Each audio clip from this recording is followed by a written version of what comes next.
pit station has been green, and now I've been improving it a little bit more every day.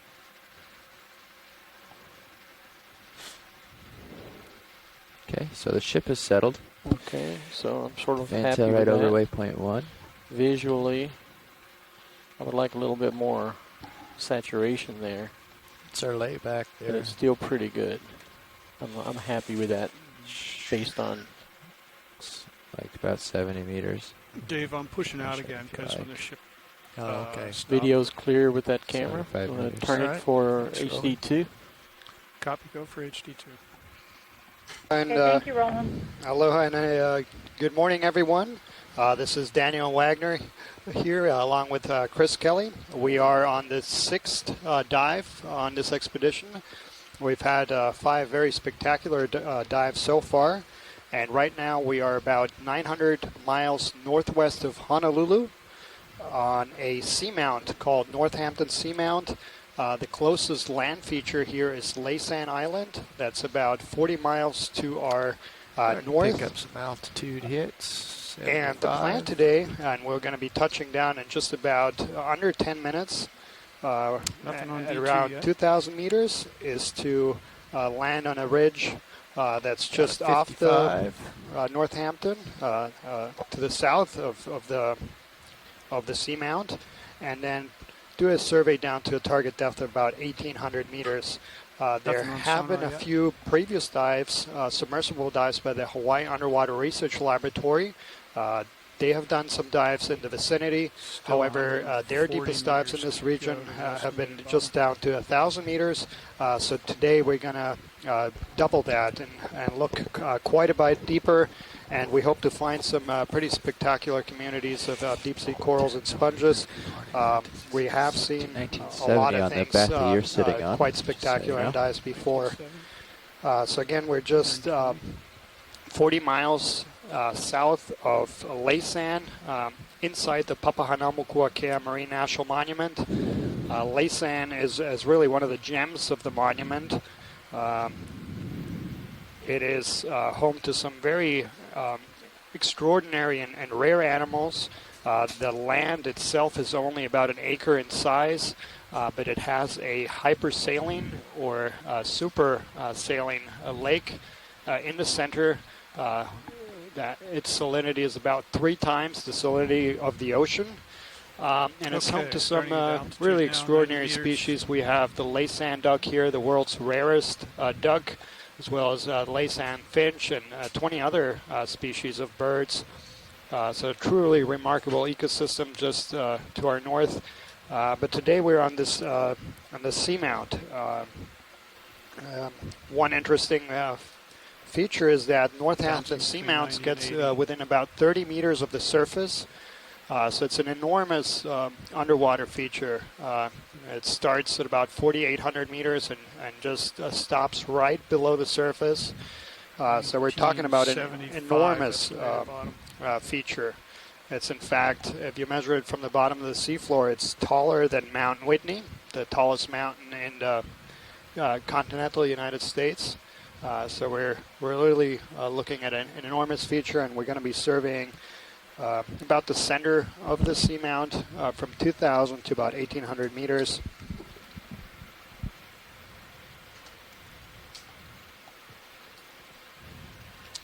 All right, so those of you who were tuning in yesterday with us, we were instructing some of the school kids to go home and impress their parents with the name of this monument. Picking up some hits now. Perhaps we're not going to suggest that they could get special treats if they do this today, but we are going to go through one more, the pronunciation of this monument for everybody who's listening, not just the school kids that are out there paying attention, but also for everybody else. Because a lot of people shy away from this name. They're intimidated when they see the length of it. But it isn't that difficult, and it is a very cool name. So we're going to walk you through it slowly. Say it along with us here, because we're going to go slow, and this is the way you're going to commit it to memory. So if everybody's ready, let's go. Papa, Hanau, Mokua Kea. A little bit faster. Papa Hanau Mokua Kea, Marine National Monument. Now, it's a national 30 monument. meters. It's a World Heritage Site. We got to remember the name of this place. This is important. So, final time here, one more time. And hopefully you're all saying this along with us here. Papa Hanau Mokua Kea. Series has Yeah, Chris, and it's a very cool name, as you mentioned. So the way I explain it, also I've got kind of the like you bottom broke of it the down. It's Okay. really the story about how the islands formed. Bottom It in talks front of ya. about Papa, Hawaiian goddess, and Wakea, And I got bottom in Hawaiian sight god behind that Okay. came together to give birth to the islands. Hanau meaning birth, and Moko meaning islands. And we're just stopped for the moment. we've just reached a depth about still 15 meters off. Okay, coming let's down. 1900 I'll meters, follow you down. and we can Actually, see we're the bottom even there right in now, sights Okay, below go on us, and down. we're already You're gonna seeing have to some back up animals when on you the get bottom. there, and I'll spin around.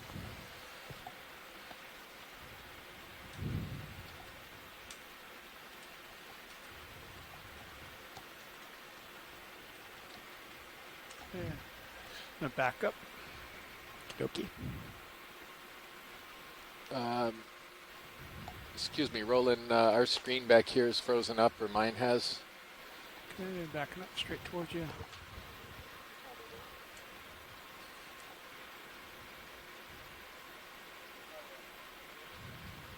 And moving down at the same time.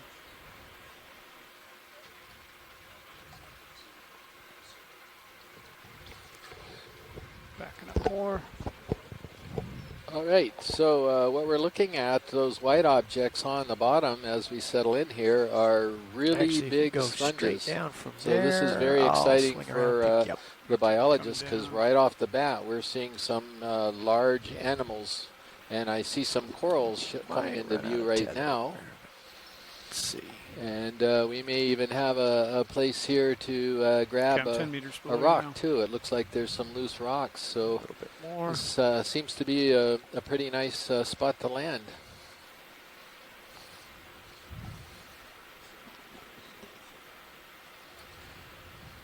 Seamount, and there's actually two of these seamounts side by side, and we are on West Northampton Seamount. The two feathery objects that are in view right now in that center, pretty these are stuff. black corals That of the is. genus Things are looking better now. Bathypathes. And the large sponges are sponges in the genus Poliopogon.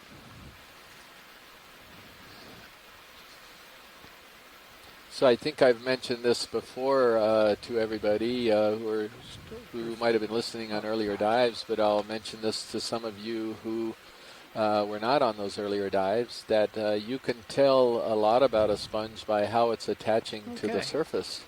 And if you look very closely at this large sponge that's sort of to the middle right now of the screen, you can see these hairs or filaments Bridge. coming off Coming of the right a little sponge. bit.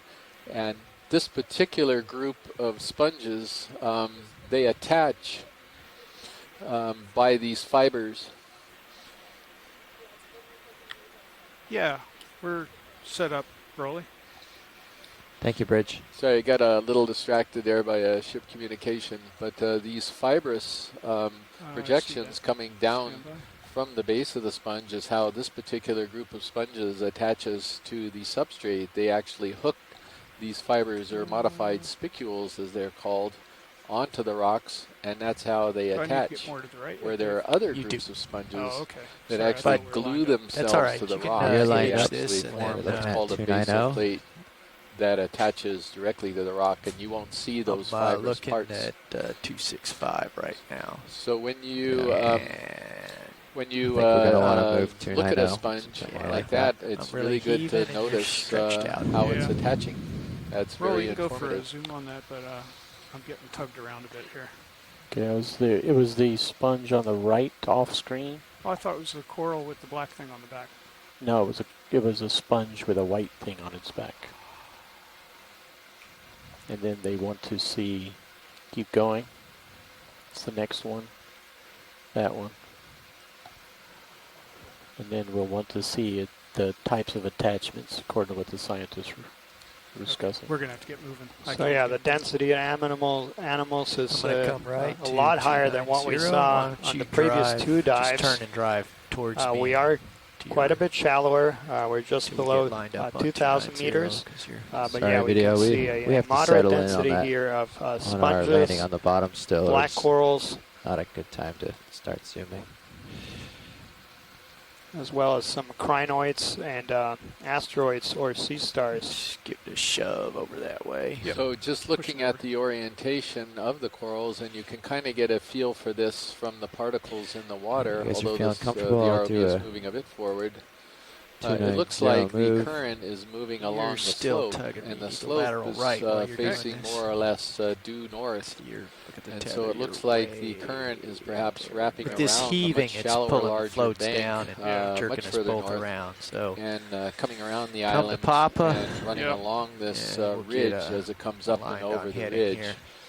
And that seems to be a very suitable Okay, I'm current starting to swing environment right. for these sponges, because you are certainly seeing quite a lot of them. Appears to be an interesting topography here. If you look in the sonar, there's something else. yes, we might be in a little. Our current depth right now Fissure or is something, yeah. 1,990 meters. Corals. How are we in looking, certain areas co-pilot, on that dive. for our move? How far do you want to go? Roger, and speaking of fish, Let's one of see. them is I'm looking swimming at right across the ranges lower part of the That's screen. interesting. There's Or more getting stuff behind pushed us than along, in front at of us least. here. Yeah. I don't know if you Curious- call that quite curious. We swimming. can zoom in on that. Uh, Looks like it might be a rat tail, another one of these new. So scientists, the well, let's go like a pilots are tether still length. Let's getting go. set up 30 here. Okay, meters. video, go ahead then. And, Okay, the scientist shoreside was requesting the fish that floated by, and I just informed you guys are still setting up. Oh, well, I Okay, can't look at so fish and what we coral at the have same time. is a bamboo coral.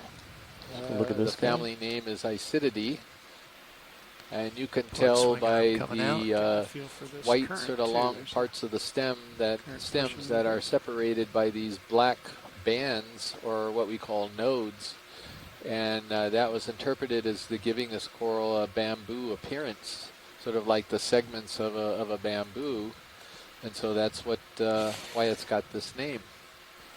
So a few of the scientists who are with us today that are very, very interested in this Okay, guys. complex group of Coming out. corals. 30 meters, the taxonomy 300, is 2/10 of a knot. extremely Copy, difficult 30 meters, to 300. try to untangle, because there's a 0, lot of 5, these 6. animals. Bridge, and, ROV nav. they have a lot of complex relationships and sclerites Swimming and fish upper right. morphological structures. Got fish upper right.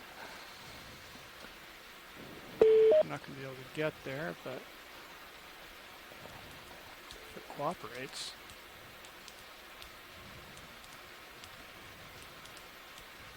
You can see the current, how much current's blowing by there. So there's a fish right Go by ahead, that Rolly, zoom in on that.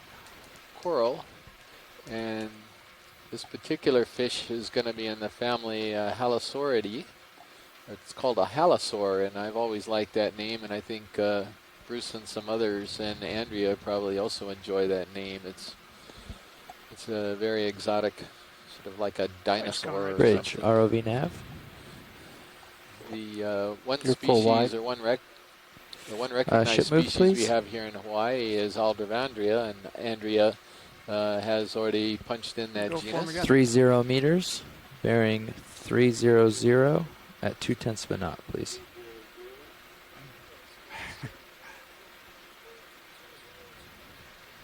Thank you. Nah, Rolly, I can't follow him. Yep. Enough to identify him, though.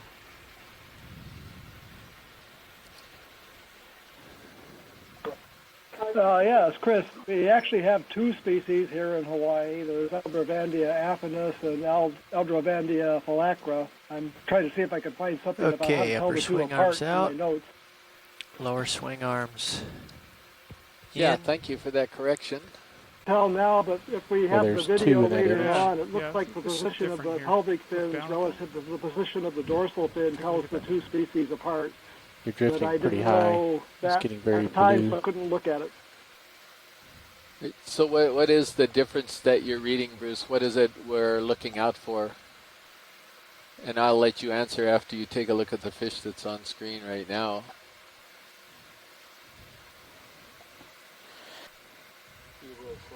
Yeah. They Now, always this was turn away another from cusk us. eel, an Ophidia.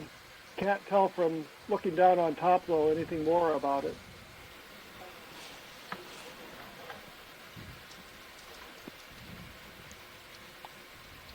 Let him go.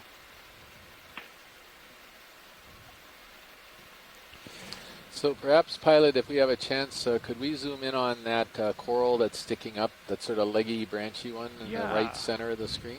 Leggy Video branch. nav. So, Chris, Okay. for your Well, let's previous go in on that. question about the Aldrovandia, it Yeah. looks Hold that. like Aldrovandia aphanus has the dorsal fin pretty much over the pelvic fins, maybe just slightly behind. And Aldrovandia phylacra has the dorsal fin well Thank you, Bridge. behind the pelvic fin. I'll let them know. Can Okay, you hear anything we'll take right a now? look at that. And once again, I make a very quick and All right. wrong ID from Noted. too far Thanks. away. This is not a bamboo coral at all. Yeah, let's wait for the zoom, but it does look like a black, possibly in the genus Okay, video, good for Heteropathes, zoom. something that we have sampled on this.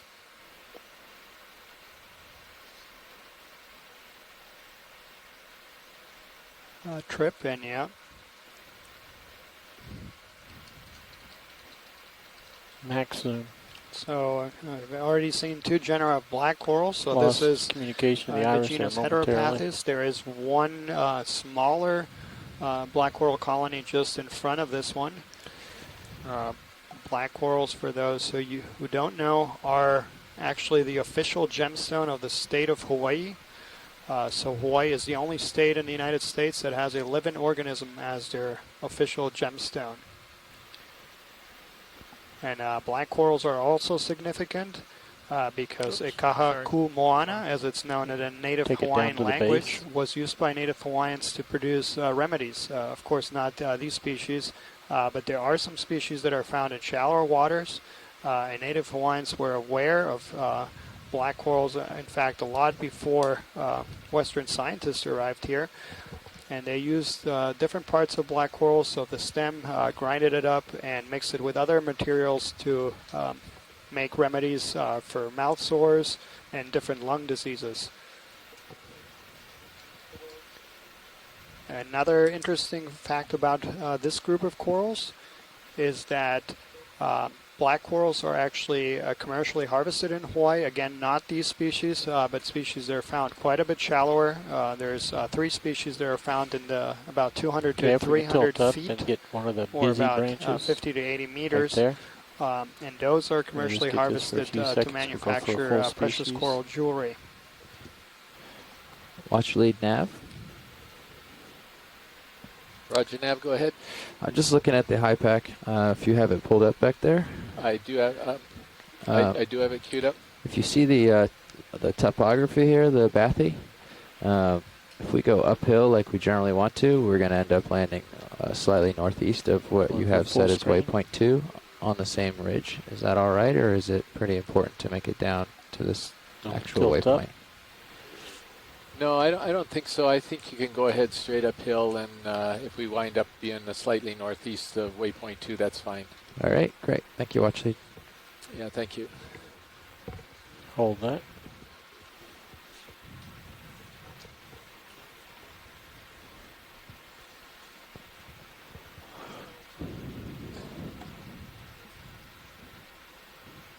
Okay, pilots, video's clear. Okay, full wide. Science is asking for something else in this area. To the right, the yellow one. The yellow one to the right, I believe that's what they're after. or the, Left of the one we were just imaging. okay. That actually looks. Snap zoom. Yeah. Snap zoom. Oh yeah, there he is. Thank you, Bridge. So these guys, we saw them at around 3,000 meters, right? So this particular type of snail, I forgot Pull the out name again. of them, certainly seems to exist Let me go get that. at a fairly wide depth range.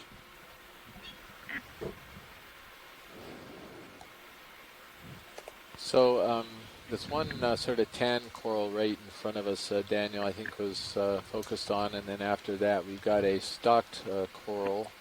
I think it's a coral that I've been blowing IDs pretty regularly now. But whenever we could take a look at that also. Pilot afterward. nav. Yeah.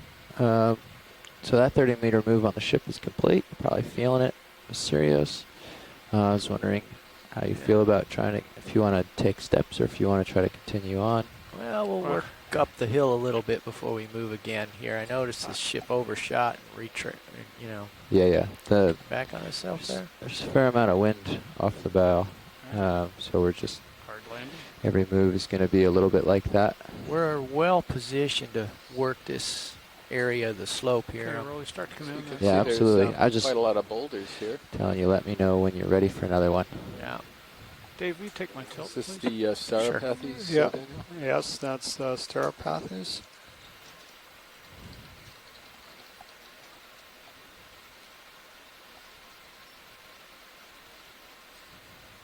Bringing it back.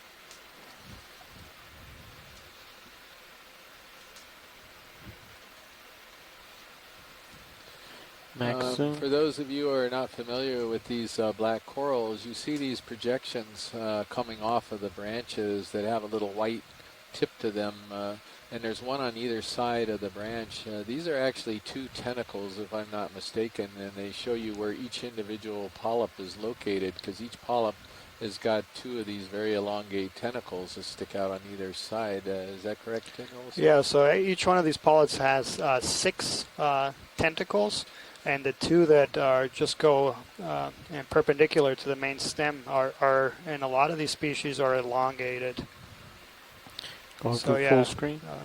Okay, then we're going to have to... Each one of the black Good corals rotate. have Is there another tentacles, one they wanna have look polyps at? with 6 tentacles.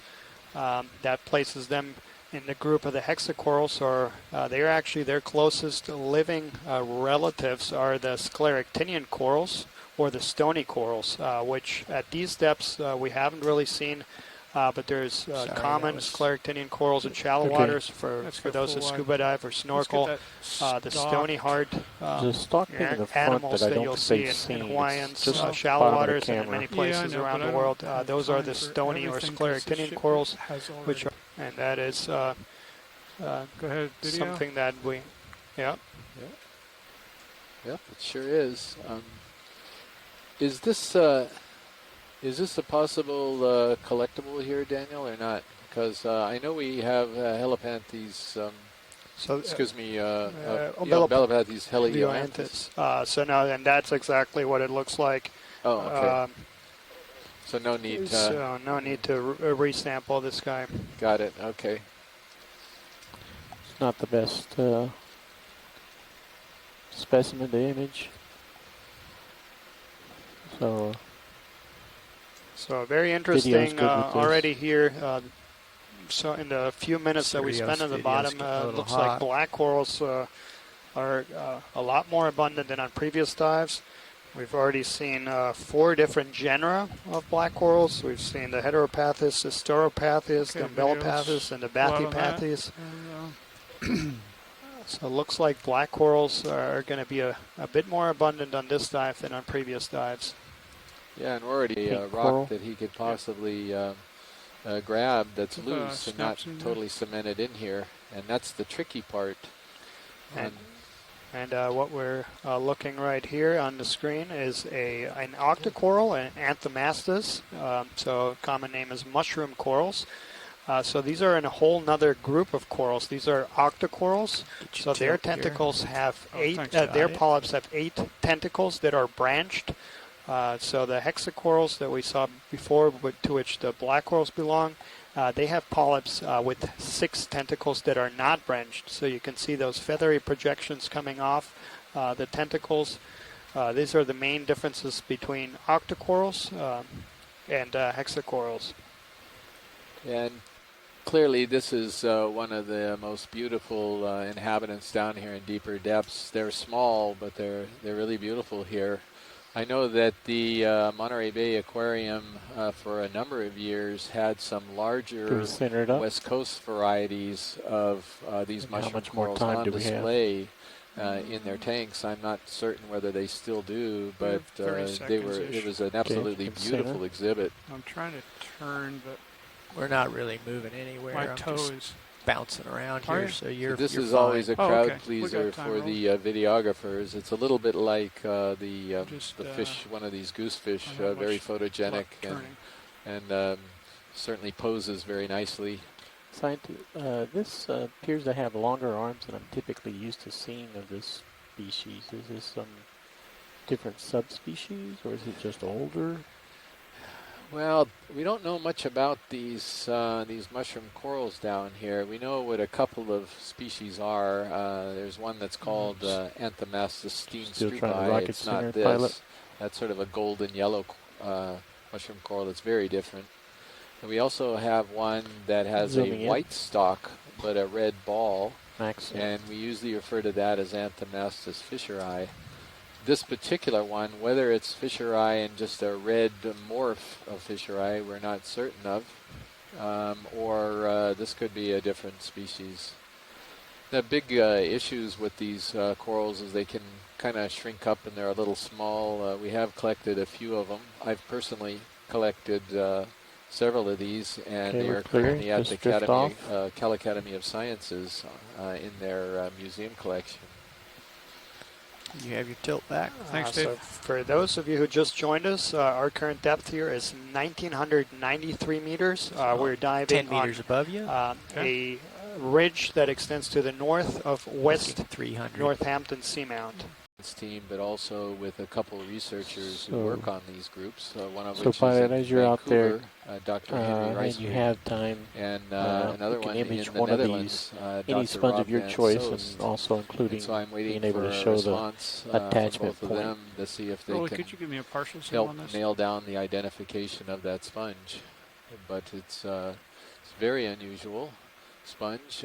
We've never, at least in my experience, I've never been to that depth before, and there's never been a dive to that depth before in the monument. So it's not surprising we're seeing something that's very different than anything we've seen before. So the sponge we're looking at right now is called Tetrapleura species 2. That's you want how more? we're Yeah, describing going it. for the. And you can see there's a little Associate. crab that's on the got side your of tilt. it. And I don't think Mary is with us today, or is she? Mary, are you out there? I'm out there and I'm waiting for its close-up. And we do see some hydroids there as well.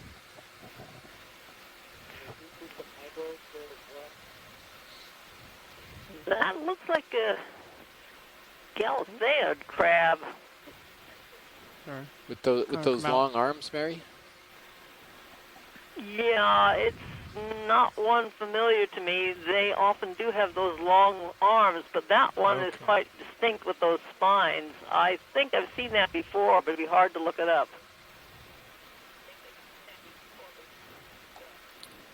Yeah. Are you referring to the spines on the joint there, or are you referring to the Max spines zoom. right between That's the right. eyes? Okay. It's got one big prominent spine, it looks like, right on the top of the carapace between the eyes. I don't see any more. I don't know if you see any others. Yeah, but that frontal spine is in many different species. It's probably genus Munidopsis because it's blind, but you'll notice a lot of nodules on the carapace. This thing should be easy to narrow down if we get a few pictures of it.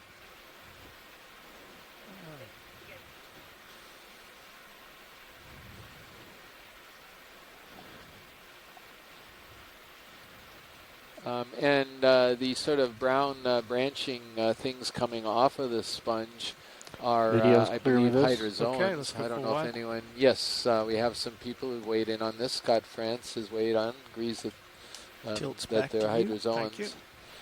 And this kind of points out something that we all Full wide. harp on a bit, Okay, lifting that off. these sponges act counter. And so it's It's quite quite a a family. community that's dependent on each other for survival. Yeah, Chris, and while the biology is certainly spectacular here, the geologists that are following remotely from shore have weighed in here a couple of times and mentioned that we're looking at pillow lavas and that it seems that we're looking at eroded interior of pillows rather than the outer morphology, which is what we've been seeing on previous dives.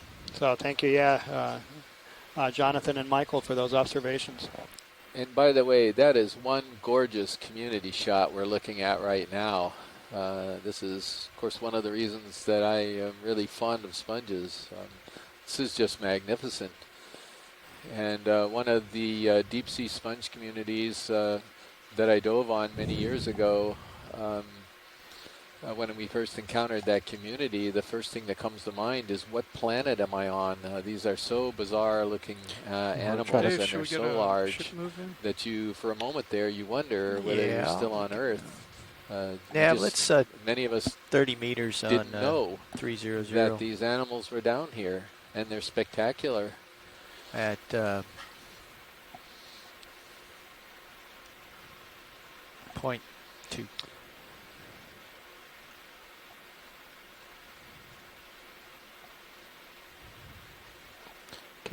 Can we get the lasers? Lasers coming on.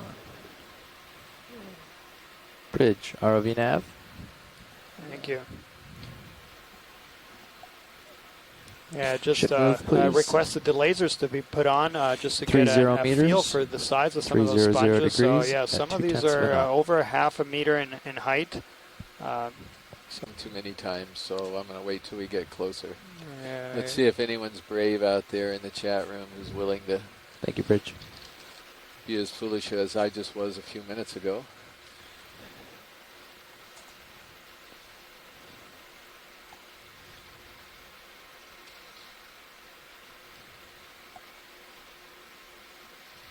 Looks like our chat room has just been disrupted for just a few moments.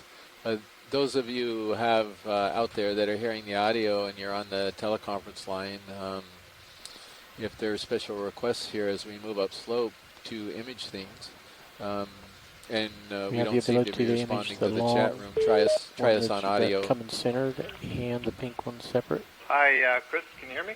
Yes, I can. Hi, sorry, did you say something? Yes, I said yes, I can hear you. Oh, okay, sorry, I had you turned down too much. I did mark in the chat room that I do think that's a bamboo coral back there. Great, yeah, thank you. We're also looking at a sea lily on the top of this dead sponge. This is a fairly common sea lily down here. Or are you happy? I think it is, at least. It looks like it's something that we know called Glyptometra. We've got a red coral that's probably a corallium, if I'm not mistaken. You're just going to get your left toe in that so is Scott. orientation. That's all We you both can do. think it's also that. Perhaps we could get a quick look at that corallium, because they're really beautiful animals, and I know that we've got some people on Sounds like they're talking about the lower ECCs one, now the that are pink quite one. interested in this Dave, group. you're going to need to take Their common name is also a group of corals that is used to manufacture jewelry. Here in Hawaii, there was a fishery for these animals a while back ago that is now dormant because these animals are found at extreme depths here in Hawaii, at least 300 meters, the shallowest ones. But there's other parts of the world, namely in the Mediterranean, where these or organisms of this genus are found pretty shallow within scuba diving depths. And still to this day, they are collected to manufacture jewelry. So those of you out in the public, you know, I don't know what your feelings are about this, but boy, these are such beautiful animals when they're alive. I'm sort of wondering whether they're a lot more attractive alive than hanging around somebody's neck. I mean, this is such a gorgeous animal here that we're looking at. Oh, absolutely. I agree with you, Chris. And that really, again, talks about the value of these large marine protected areas. We are in Papahanaumokuakea Marine National Monument, this very large marine protected area that is completely closed to fishing. So this is a safe haven for a lot of these organisms where they are protected in perpetuity from many of the impacts that humans have. on these ecosystems. Want to look at the one in the back? Start at the base. Yeah, everybody's busy talking right now. Yeah. They were I don't have control of my camera. okay. My fingers are full.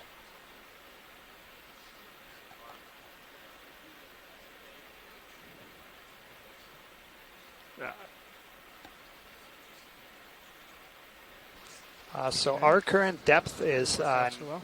1,980 meters. If you just joined us, we are diving on West Northampton Seamount and on a ridge that extends to the north, to the south of Northampton Seamount. Thank you, video. Did you get a chance to look at that crab a minute ago? Yes, Mary, we got some good close-ups. Okay, pilot, you Time have to go. 10 more seconds. Okay, I didn't see them. I look forward to seeing them later. There you go. You're going to take great care in not bumping into one of these huge sponges.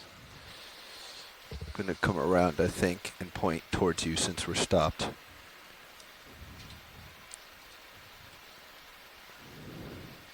Yeah, so if you just joined us, we're currently diving. Our current depth is 1,964 meters. We're diving on a seamount, Northampton Seamount, and we're diving off a ridge that extends towards the south of this particular seamount. All right, we're going to have to And, get the we skids just out of the way, collected but our this will... first sample of this dive. Hold and on, stay there. Let me get us in.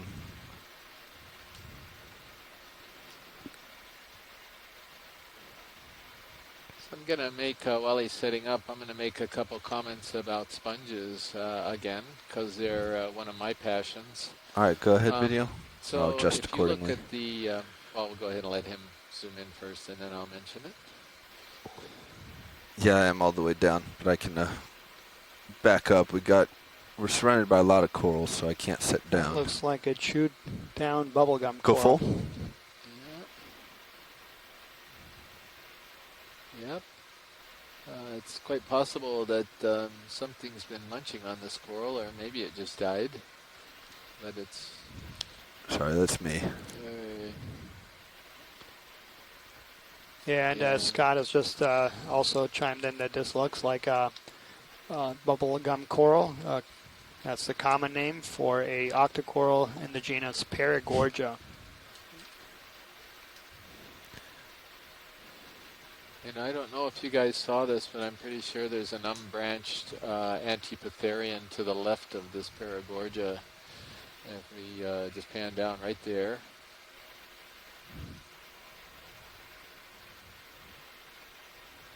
Or it's an unbranched something or other. What is that? Well, it does have some small branches coming off of the lower, or I don't know if those are Can you come hydroids down or something a little bit encrusted. more? Right, but are those the Come long wide, video. tentacles or something, or is that just a, you know, It's Very hard to say. So I wanted to talk about these sponges a little bit, since there are so many of them. me. So a lot of these sponges have sort of Here, that's what I'm going to try to do is squeeze right in asymmetry to here. them. And in that they'll have sort of a Kinda. flat surface, and that's what you're looking at right now. It's called the atrial surface, and then some of these will have sort of a rounded surface on the back. And this particular sponge that they're imaging Gonna now, hold right here, the so- atrial surface is divided. as Video, you let's can try this see, again by now. sort of a ridge running right down through it. And you can also see that in a sponge that's further in the back. And that differs from go a some little of the more. other sponges where they don't have divided atrial surfaces. And this is one No, of the there's things not. that sponge taxonomists actually look at. They obviously look at the microscopic components, but they look a lot at also the general morphology of the colony to help them identify the animal. Yeah, I think I just got my back toe on something.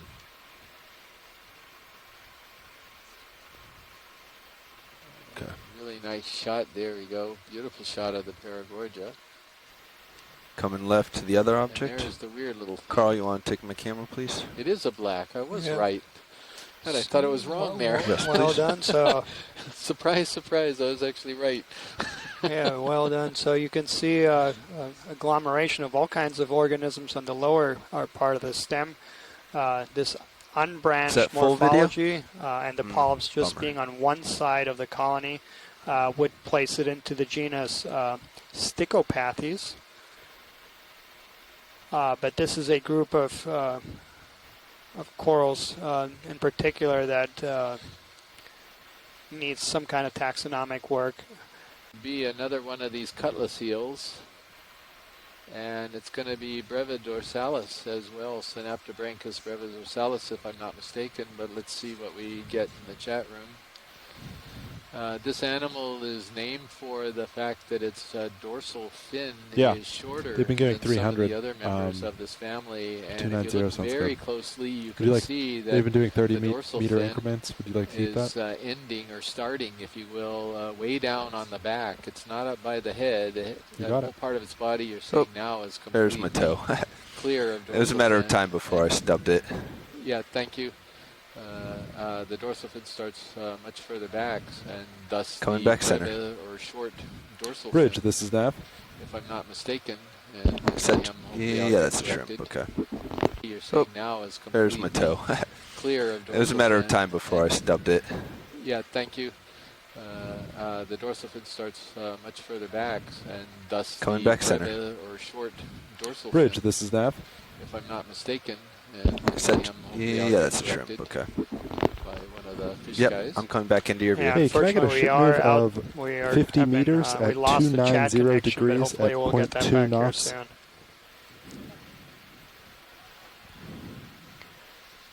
Yeah, so very interesting community, Chris, compared to what we saw yesterday. We do see quite a bit of a bigger density of animals and also a lot bigger diversity. Thanks, Bridge.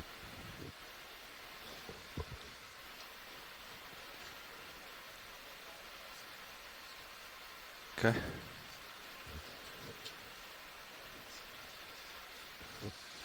Watch lead, pilot. Go ahead, pilot. Yeah, I'm probably going to just keep cruising along and wait for you to ask for closer looks at items. Rather than picking every sponge and every coral. Roger that. Yeah, I would. Pilot, I would agree with that. So don't hesitate to call out and ask for a closer look for anything. Sure, thanks very much. Video, same goes for you. If there's something for program requirements, please let me know.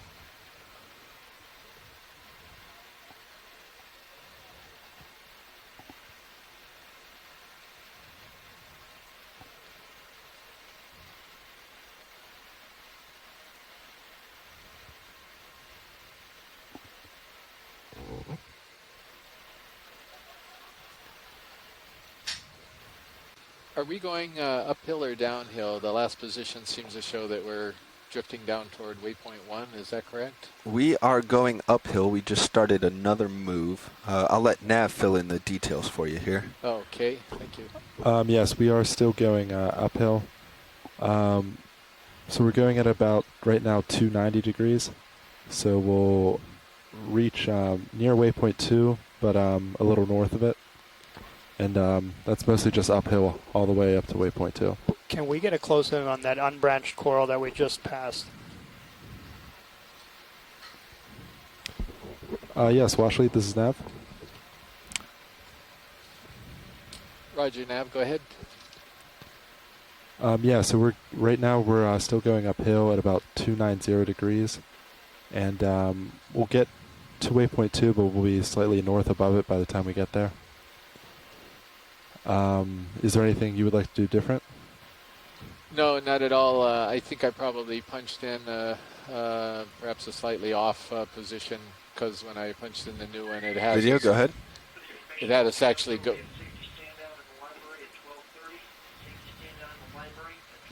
So Let's go full for focus.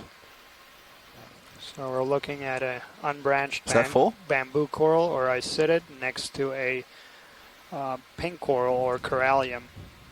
This is what you wish to see, correct, Watchley? That is correct. Thank you.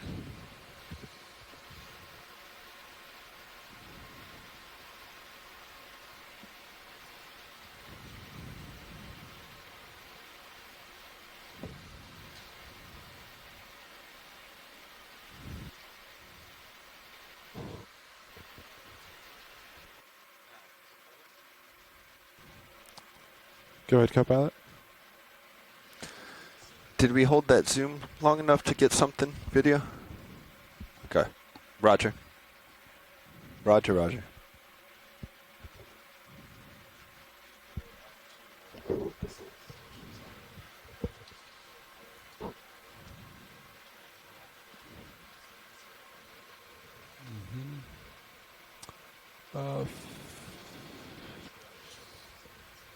Watch lead, are you happy? I see. Yes, I'm happy. Okay. That looks pretty good. You sure you wouldn't like a different color? Yep, we have time. How's that look?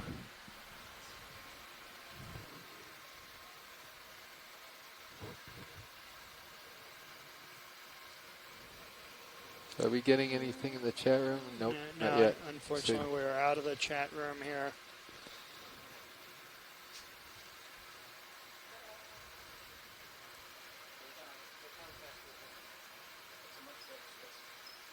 So what you're looking on right there is a All right, moving on. ophiuroid or brittle star.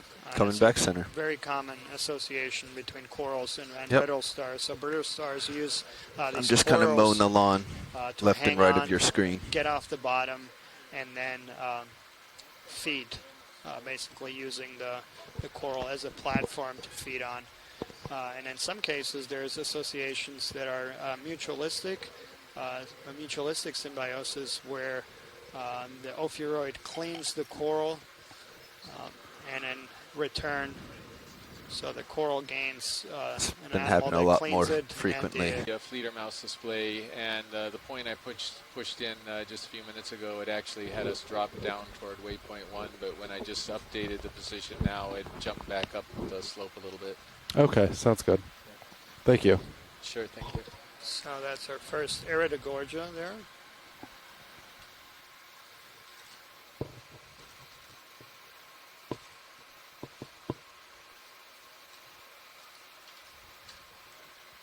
This is a comms check with the shore side. Do you guys copy our voice?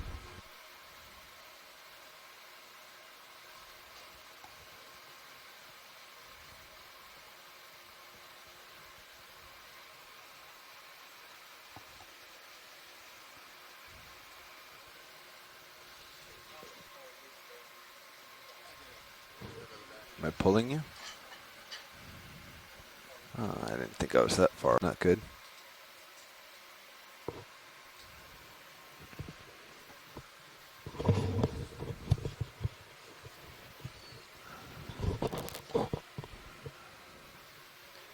So for those of you who Coming just back joined into your us, view. we're currently at a depth of 1,940 meters, so 1,940 No control. meters.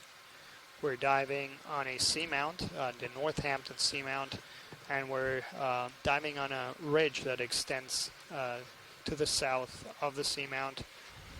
We are in the northwestern Okay, Hawaiian Islands, standing by in inside front, the your front view, Papahānaumokuākea altitude Marine 12. National Monument, and this current flight is about 900 miles northwest Your altitude's of 12. Honolulu.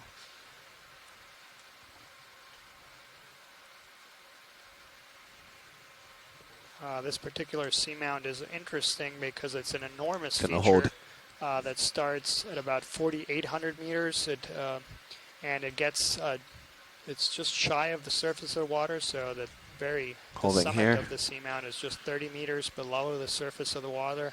So it is All an right, that was enormous strange. mountain that's actually bigger than the tallest mountain in the continental United States. I've never seen so that far on we've Sirius, seen though. quite a nice abundance and diversity of animals, including many All right, sponges. going back into looking mode. general polyopogon. Okay, pilots, could you as well as walk me through how to Trudopleura, add a waypoint that was just created by quite a Washington? few black corals. So that's something you can multiple do from genera, a distance, or should some mysitic corals or bamboo corals, crinoids. I will. Has he requested the point? He did not. I wasn't sure We'll if it was out. No, okay, it sounded like he just accidentally misentered it back there in Fleeter Mouse. Okay. Oh, actually, give me a second. I'm gonna just touch down. And we're working to establish the teleconference line once again.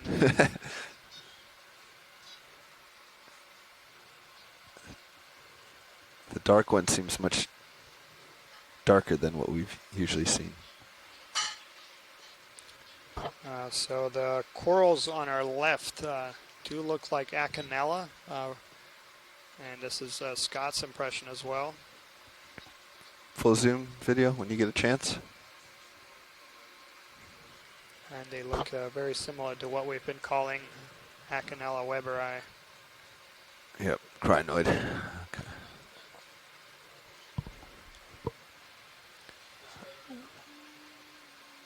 Coming on.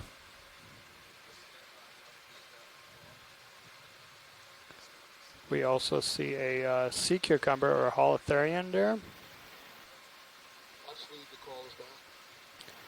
Thank you. So we've just been informed that the call is back, so hopefully we've got audio and you guys can hear us. There's a crab right below you. Yeah. So there is a crab just to the right of the frame right now. And thank you, Mary, for alerting us, and we'll try to get a zoom for you. Oh, there he is. Gonna go ahead and call out that sea cucumber or holothuroidean. It's known here as Hansenothuria benti, and it's Are we full wide on the Zeus? moderately common sea Thank you. cucumber that we see here in Hawaii. It's very conspicuous with those little black dots on the back. So it's kind of nice. He's a very colorful guy that we see on occasion.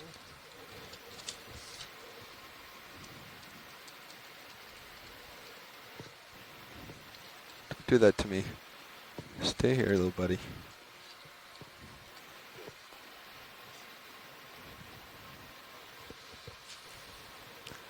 Video, let's start to go.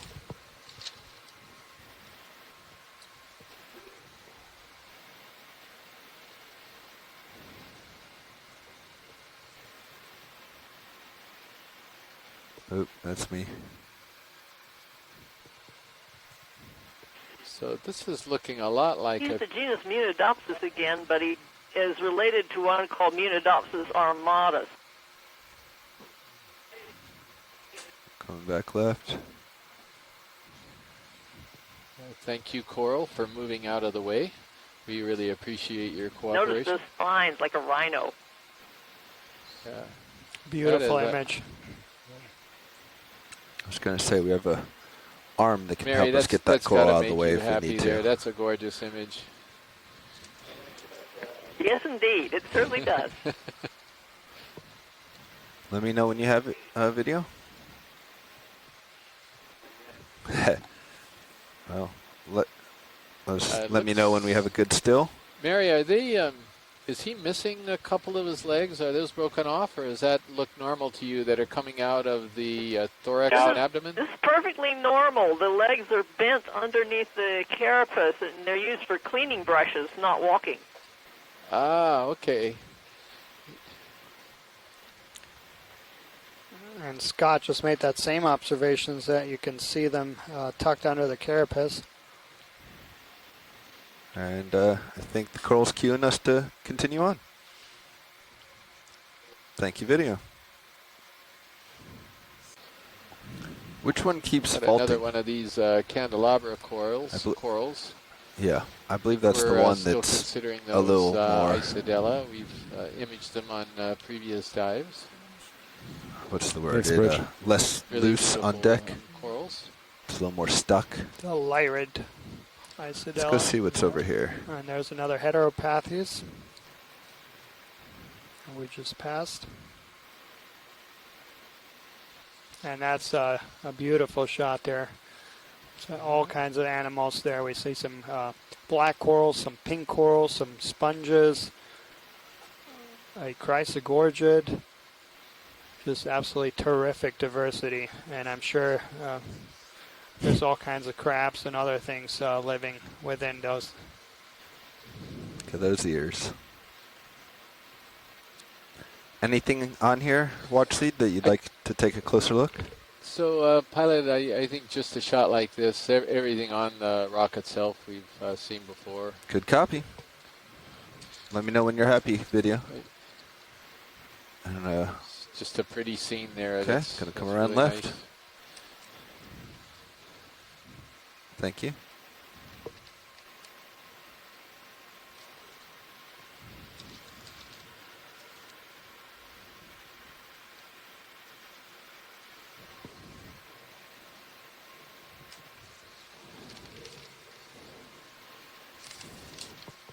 Looks like pretty massive sponge.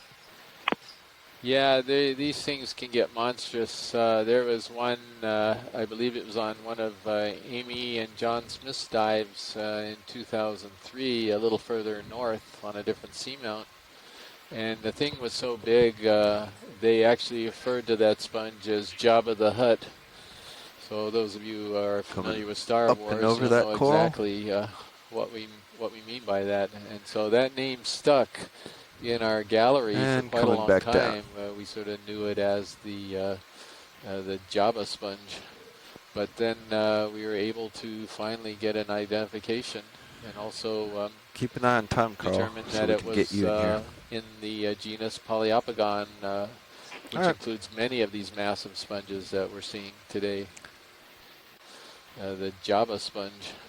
But then we were able to finally get an identification and also Keep an eye on time, Carl, determine so that we it can was get you in here. in the genus Poliopogon, which All right. includes many of these massive sponges that we're seeing today. Yeah, and that's a very interesting observation there, Chris, for the general public of the size of some of these animals. We're not talking about microscopic animals and a lot of these things that we're discovering on this mission. These are really elephant-sized in some cases, and we don't know anything about a lot of these. Do we have a ship move underway?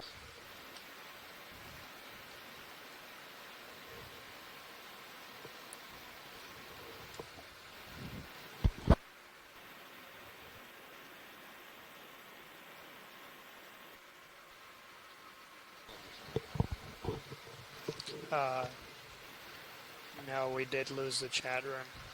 We lost the chat room. We can still hear you on the telecon. Okay, coming back down. Just to follow up on the question there about the dive today, so we are going to do a late recovery, so we have to be back on deck by 6 o'clock. We probably have about an hour to get the ROV from the bottom up, so we're looking at leaving the bottom around 5 o'clock Hawaii Standard Time.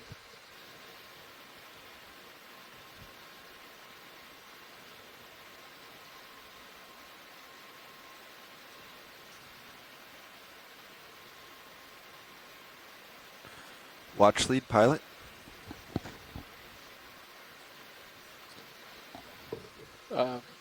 Pilot, did you say something?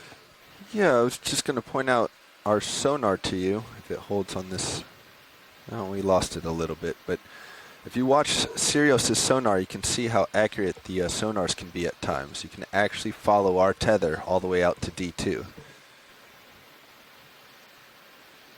This is the screen to your right, is that right? Yeah, that would be the right. That type of surface on both sides. And when you look at the microscopic structures in the sponge called spicules, then you can also see that there's a difference between that sponge and the ones that have sort of a face or an indentation only on one side. So that double-faced one, kind of reminiscent of the movie Gladiator and the helmet that he wore. That particular one we call Poliopogon species A. and the ones that have the rounded back we refer to as Poliopogon species B. Thanks, Bridge. Video snap zoom here.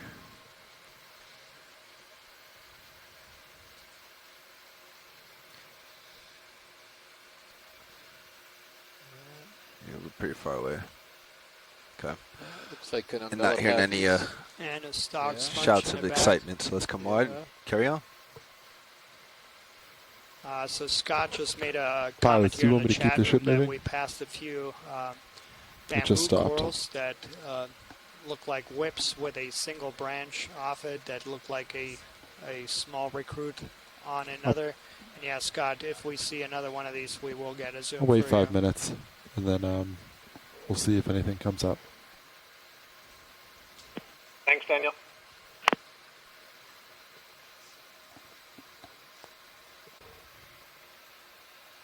So it looks like I think there's still some of them. At least they're still facing sideways along the slope. we see another holotherian or sea cucumber to our right, dead stalked sponge right to our center, a couple black corals with genus Bathypathes. So it looks like there's a few dominant species that are quite abundant here.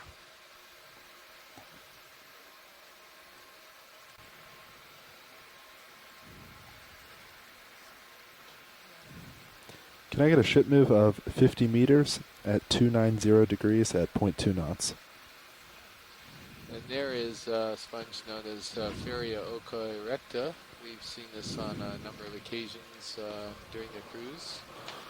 I think that's probably the first one that we recorded at this particular site. Yeah, and back to your comment now here, you can clearly see at the orientation of the sea fans and sponges. And, Thank you. And the way the particles in the water column are moving from right to left, and you can see those things that have a planar orientation being perpendicular. Yeah. So, Mike, if you're still there, are we seeing Nope. a difference or change? I thought we were seeing more pillow lobs. I think you mentioned that further down, and it looks like we're seeing some more boulders here, or am I just not remembering correctly? I'm here, Chris, but I couldn't quite make out your question. Can you repeat? Sure. It looked like we had more type of debris away here, from it. boulders.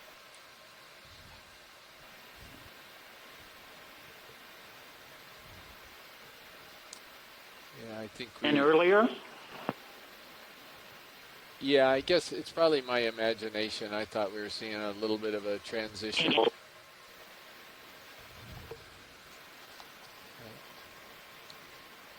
I think we're going to have rather challenging audio here. We're having some communication issues. They're also in the chat. We just lost the chat, and there were some questions about getting the navigation information back in the event log. And yeah, we've just lost the chat room, and we're working on getting that back.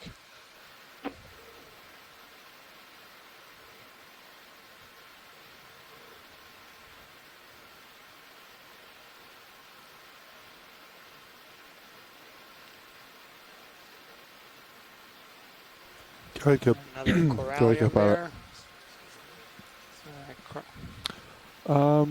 It's been varying from about 15 to 20.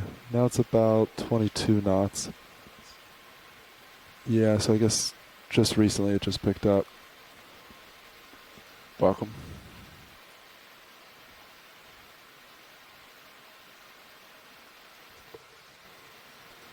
Go ahead, Bridge.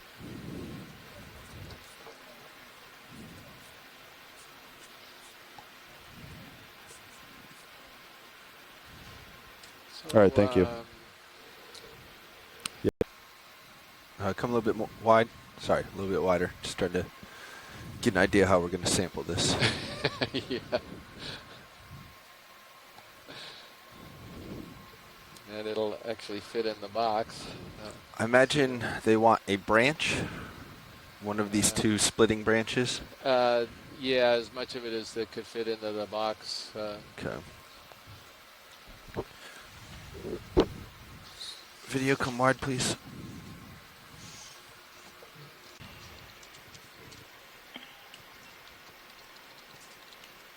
Nav, have you dropped the target? So given the intermittent Target dropped. communication we've been having, I just want to confirm, and this is already confirmed in the chat room, that we have secured both of these samples, the coral sample and the rock sample, Nope, sorry about that, in our Bridge. boxes, so they're safe and sound, and we've got them. Yeah. What's our direction? And once again, kudos here to the pilots, doing a superb job of handling the specimens and really maximizing outputs from this stop, getting both a biological and a rock sample, and all safely stowed away. So, superb job. Yep.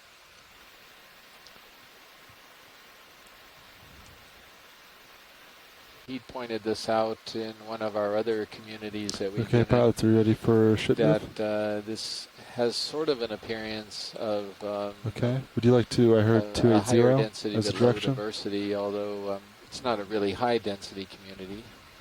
There's a lot of the same genus of sponge here, Poliopogon. There's a few of these leaf sponges. According to the high pack, As far as corals, we've got a few whips, some it'd be about corallium, and a few 310. chrysogorgids, but we're not seeing tons and You got tons it. of different things. We're seeing a fair number of the same things. Would you like a 50-meter jump? The same things. Would you like a 50-meter jump?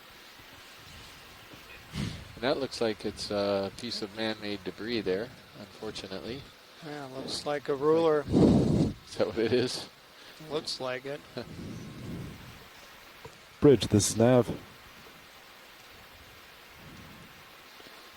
Probably left here by the guy Can I get a ship who move of 50 left the meters plastic cup at yesterday. 300 degrees at 0.2 knots? Fortunately, there are traces of human civilization everywhere. everywhere. Even though we are 900 miles away from Honolulu. And that's actually a good point and a chance to comment here on the marine debris problem in the northwestern Hawaiian Islands. All the islands in the northwestern Hawaiian Islands are uninhabited, but we do see large amounts of debris coming up on the beaches, and that's just the way the currents flow here. So there's a big gyre to our north, and where a lot of the floating marine debris aggregates, and then with the trade winds it gets pushed to shore.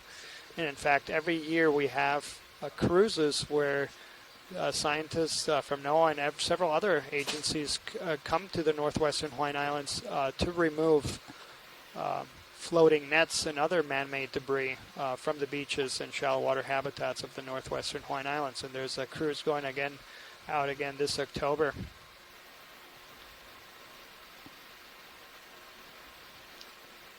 But the take-home message for everyone watching at home is don't litter, because it will. So this is kind of something that we were hoping to see as we're getting closer to the ridgeline, and this is one of the reasons why we're always so eager to get up to the ridgeline. There is a possible tendency did you put the swing arms back out? that we're getting higher and higher numbers of animals. Perhaps because yeah, there's go ahead and see if there's a little some more diagnostics you can do. acceleration. Now this could be just a little local high in abundance, but it also could mean indication of some of the trends that we've been seeing on at least a couple of the dives. And we're trying, of course, to get some more information to see if the trend continues.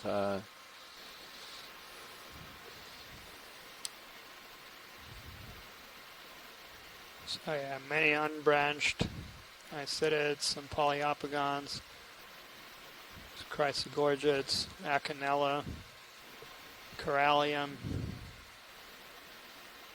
Nice, diverse, and dense community right here. So that's a beautiful shot. Polyopogons, chrysogorgids, acanella, corallium. Nice, diverse, and dense community right here. So that's a beautiful shot.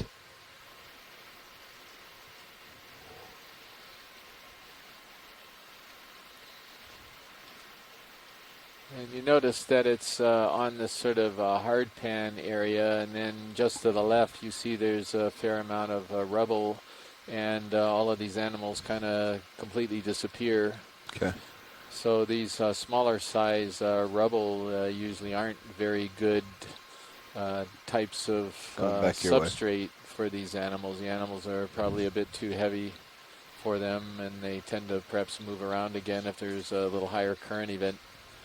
So in general, they like this, from what we can see, this more stable, solid substrate.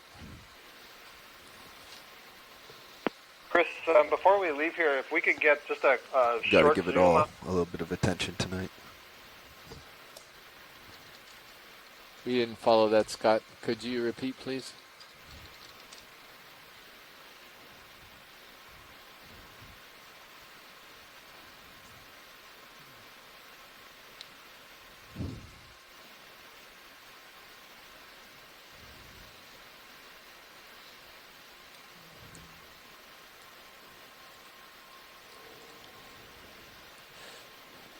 It looks like a problem there in the conference line. This looks like, I feel like I haven't seen something like this today, but watch leads, any interest here? I'm looking at this right now. This looks like it's going to be a corallium. And I would concur with that, yeah. Yeah, it could be a little bit different than the ones that we have seen today, because it looks like a little denser polyp arrangement. All right, let me know video when you're happy. Sure. I think that's fine for the zoom.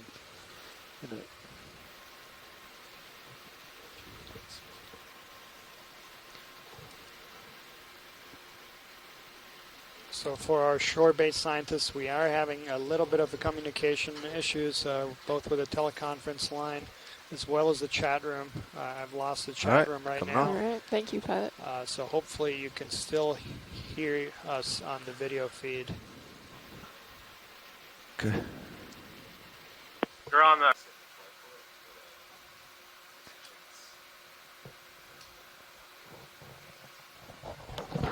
Roger that. Yeah. Roger that, co-pilot. But if we can get a quick zoom in on this particular coral, if we're stationary. On your mark, pilot. Yeah, we can.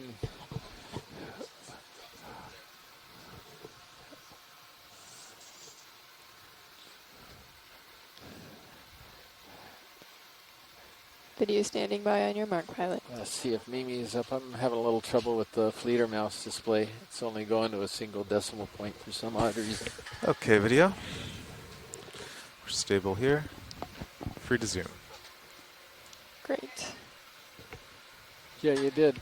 Yeah, do you know what happened? Did I, once again, push the wrong button? Did we want the dead stock or the Yeah, coral, I've been trying to coral whip? enter the other decimal places, and I wasn't getting anywhere. It just sort of froze up. Watch lead, which of these whips? The spiral, the dead one? The spiral does just to our left. Okay, I'll have to rotate a little. Stand by. Thanks, Daniel. That's what I was going to say, that coiled one. What was that? Oh, the numpad got hit.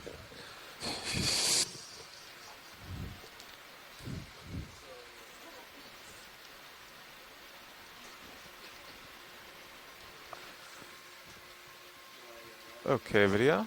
I'll just tilt up a bit. Great. How's our move doing, pilot? Sorry, co-pilot. Good. We're about. Let's see. So we have a pretty high density of pollen. Yeah, we're about there now. On this stem. Yeah, very high density there, Scott. It looks like perhaps the polyps are on all sides of the stem, but they're all being sort of blown in the current to the same side. Tilting up a bit. And Daniel, you'll have a better view than me, but see if you can see if there's any needles between the tentacles, sclerite needles. Yeah, from what I'm seeing here, and I think we are at maximum zoom, I do not see any sclerites in the tentacles. I mean at the base of the tentacles between adjacent tentacles.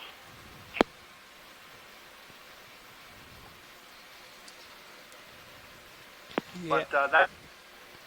Go ahead. All right. If we could just tilt up and to the left just a touch, thank you. Yeah.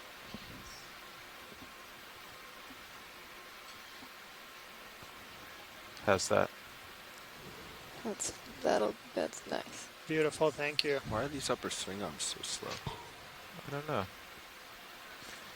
Maybe we'll have to try those on deck too. They seemed fine this morning. Yeah, Scott, Yeah. I do Pull out not for an see establishing shot. Okay. that at the base of the tentacles. Starting to look down at you, pilot. All right. When you're All done right, video. Great. Great. Thank you. I'm still stowing your upper swing arms. Could you have a look at that dead stalk behind the coiled one?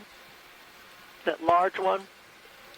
Have to make it quick, pilot. Will just do, gonna go. Mary. I don't know if you got that, pilot, but I think Yeah, we're moving on. The ship is underway, but it looks like there's a lot of coral up here. Yeah, and I think it's important that we make a little bit of tracks here and just And hold the off ship a is, bit on the pilots, the ship on is the stopped close-ups right for now. a few minutes Copy until that. we get to the top of the ridge, since we are certainly getting into a denser community, as people could see. yeah, very dense. So this is the first. Acanthogorgia? Yeah, these are Acanthogorgia, I'm pretty sure. Yeah, and very dense. So yeah, we had not seen these before on this trip. Still looking down at you, Carl. Okay. You need to push Very way out. distinctive kind of overall morphology.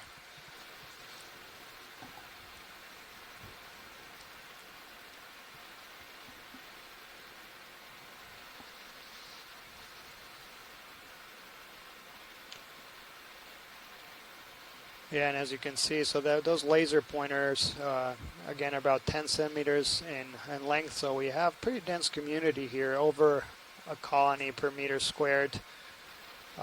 So this is comparable to some of the reefs we might see here in Hawaii in snorkeling depths, which is quite remarkable. So Hawaii is interesting in that because it is the most remote island chain in the world, it has a somewhat low diversity of corals, and just because things haven't had enough time to get here. So in shallow waters, for example, the center of biodiversity in the Indo-Pacific, Palau, Papua New Guinea, you have about or over 500 species of corals in shallow water. In Hawaii, for comparison, we only have about 30. So about 2 orders of magnitude difference in the coral diversity in shallow waters. Interestingly, this pattern does not hold true in deeper waters, and we do have a very diverse community in deeper waters. How are we looking now, co-pilot? Looking good. So I came back down. You're at 40 degrees. Excellent.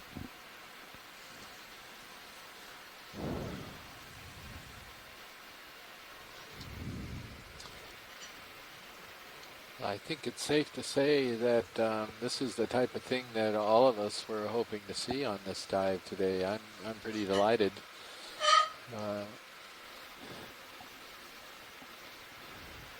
We are clearly getting into a high-density community here as we approach the ridge crest. Pilots, and it's it been about wasn't a 5 bad minutes since density the down below ship as well, stopped. so Would you it's like another ship extending move? up the slope, but looks to be like there's Alright, a clear increase. I'll put it in. Absolutely, yeah. Thanks.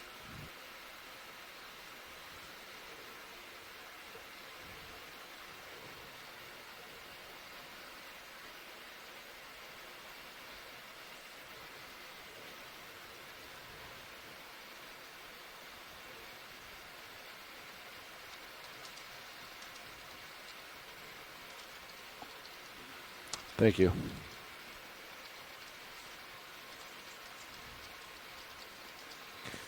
Definitely not many places to set down here. No, there aren't.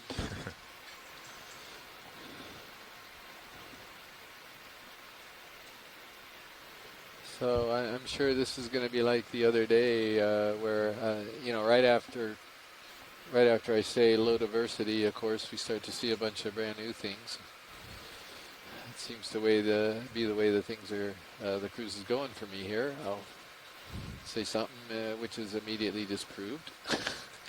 So, and I'm very glad to be disproved at the moment on this particular statement. That's why they call it research. It's a circular process. You always end up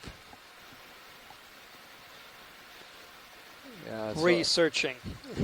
So for those who are eager for some close-ups, if we could just, I think this will probably continue up toward the crest, and if we can hold off just until we get the crest so we can follow the community goals here first, and then when we get up there and start moving along the crest, I think there'll be a lot of close-up requests that we can get to and see what all these little yellow things are and everything else.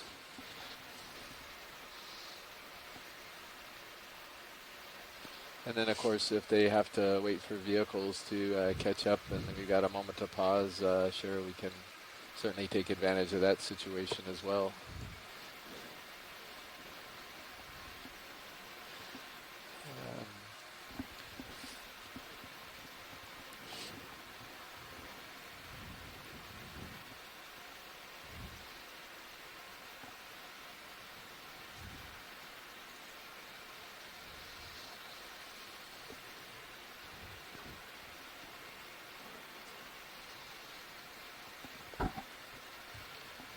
Really spectacular shots here of the high density, really. Yeah, this is beautiful. This is precisely what I was hoping that we would see, at least on some of these sites. It's really gorgeous. So we are on a Seamount here, and Seamounts are one. Sorry, here's one of those whips. I apologize for interrupting. So yeah, I again, Scott, if we have a moment to stop because we need to, it'd be good, but I really would like to get to the ridge crest and move up along it a little ways, which we really haven't been able to do on any of these sort of upslope transect dives. Understood. Yeah, thank you. I apologize for interrupting. So yeah, I again, Scott, if we have a moment to stop because we need to, it'd be good, but I really would like to get to the ridge crest and move up along it a little ways, which we really haven't been able to do on any of these sort of upslope transect dives. Understood. Yeah, thank you.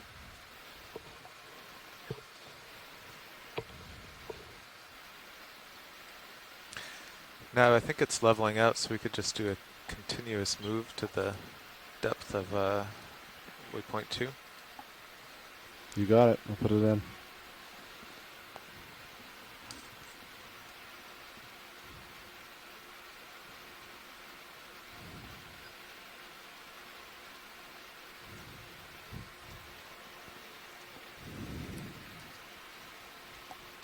Bridge, this is Nav. Been tugging you. No, that's right. So that's our me. current I should've depth is 1,864 meters. Can I we add are on 80 meters to the current move of 300 degrees at 0.2 knots? Island, called West Northampton Seamount. And we're seeing a very high density of sponges and corals. And seamounts are known for having high density of animals. It's an interaction between the topography of the seamount and the currents that traps plankton and other organisms close to them. So a lot of time you have these high density communities both on the flanks and the summit of these features. This is something that a lot of fisheries target. So there's a lot of fisheries that target seamounts because there is accumulation of life. But of course here we are inside Papahanaumokuakea Marine National Monument, one of the largest marine protected areas in the world where we do not have any fisheries. So it's nice to know that these ecosystems will remain protected in perpetuity. So we're going to try to cover a little bit of ground, as Chris mentioned. We're going to hold off on some zooms, because we do want to make it to the top of the ridge. We're about 2/3 up where we want to be, which is on the ridge crest. But we can see this increase in density.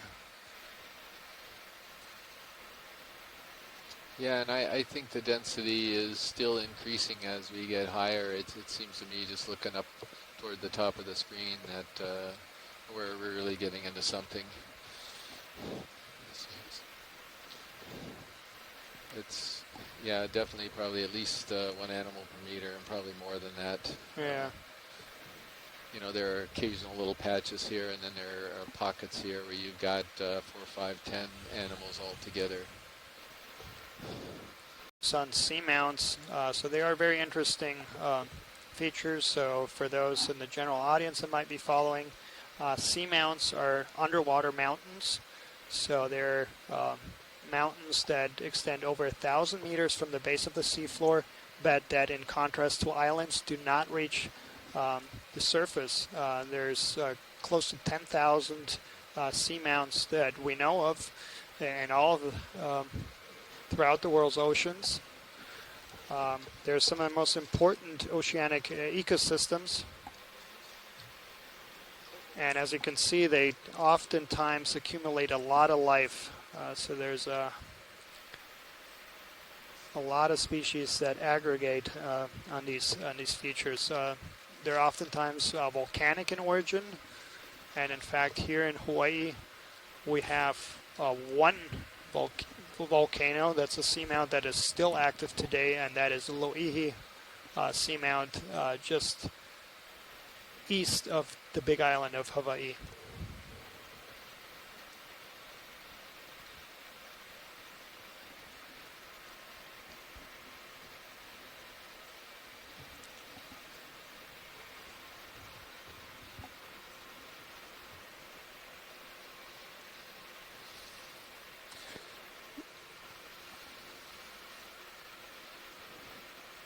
So maybe we could get Amy Bacco-Taylor to comment here. She was on the next dive site tomorrow. She was on Pisces Dive at around 1,800 meters with John Smith.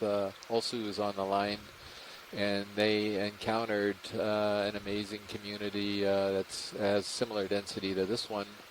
And it looks a little bit different to me, Amy, and perhaps you could comment. I'm not seeing so many of the branching isitids. I'm seeing a lot of these unbranched isitids. You still have the Acanthogorgias. And any sort of comments like that you care to share? Hi, Chris. Yeah, I think the densities are starting to approach what we saw on Pioneer, and you're right. There were a lot more of the branching types of isitids. Several different species, and as we moved across the ridge, we actually came to an area where there was a really high abundance of coralliids, 2 different species, one that's a species very similar to Corallium lauensa, and the other one was very similar to Kishinuye. Yeah, thank you. There were also incredible abundances of sponges, and the species of sponges changed as we moved across the feature. Yeah, thank you very much, Amy. And I guess one of the points is that there are similarities from what we know of these communities, which are not that common. There are some similarities, but there are also some very significant differences.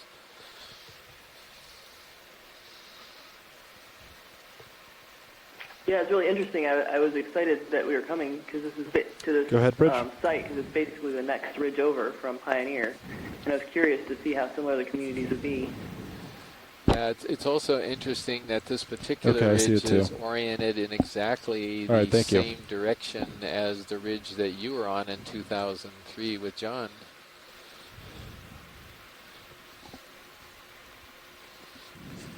Yeah, I agree. Nav, can you ask him if there's any sort of squall associated with it? If it's just the steady wind? Yes, I will. Okay. Hey, Bridge, this is Nav. Oh, close are we to the top of the ridge?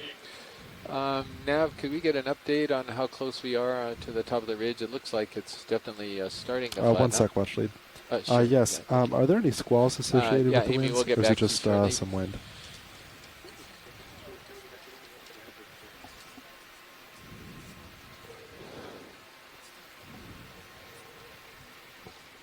So those of you in the general public who are watching this broadcast today, we are, of course, on an absolutely amazing, dense community of corals and sponges, and we're at 1,849 meters down in the Pilot, did you hear that? Yeah, National I guess Marine check Monument. back in half an hour. And if they're still around 25, we might have to think about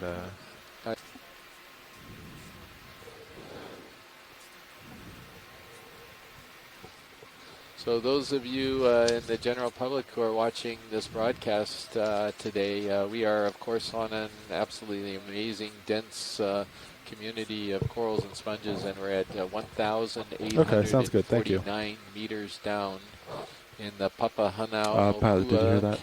yeah, National I guess Marine check Monument. back in half an hour. And if they're still around 25, we might have to think about I hope you are as delighted with what you're seeing as all of we are, all of the scientists that are participating in this cruise. This is something we were definitely hoping to find, and it's always terrific when we actually do find what we're looking for.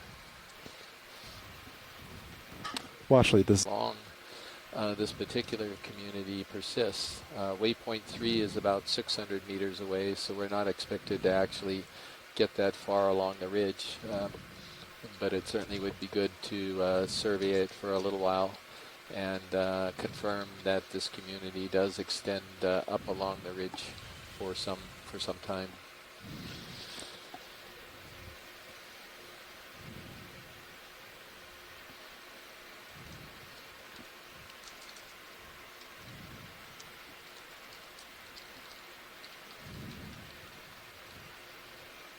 Now, back to your earlier point there that we are inside the Papahanaumokuakea Marine National Monument.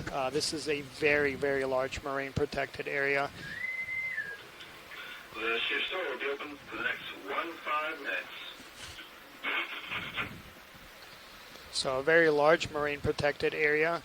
And these large marine protected areas are really valuable because they protect a lot more diverse ecosystems than smaller ones. So within Papahanaumokuakea, we have a diverse array of ecosystems. We have terrestrial ecosystem, we have hypersaline lakes, we have sand dunes, we have shallow water coral reefs and lagoons. Right now. And then we also have these deep sea coral habitats in Yeah, large it pelagic was, systems. that was like straight up the so hill. by protecting all of And, these previous habitat confirmed with Watchley, adjacent to one another, you being north of allow Waypoint for 2 a little bit was species to move over large distances, and so you must protect almost be there, huh?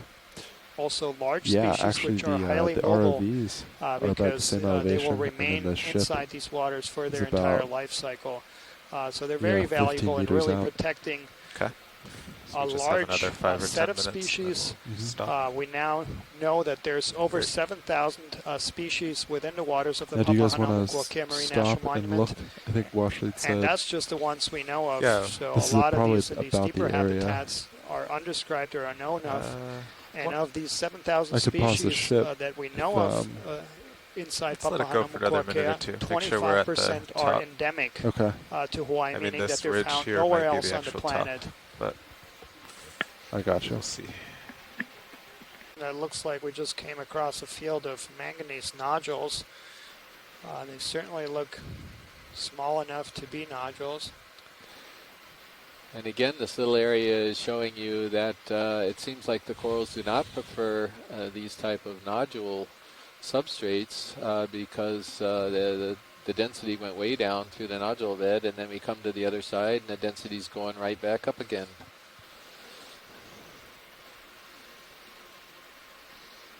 And there we have one of these branched, or I should say whip-liked, but branched isidids. And they appear to be quite common, so yeah, we have not forgotten about you, Scott. So once we're done moving, we will try to image one of these in more detail.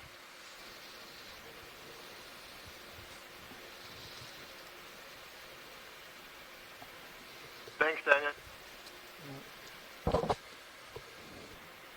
And note, it does not have to be in detail. It's just to get a quick look to see if the polyps look generally the same as the others or not. You don't have to stay for long.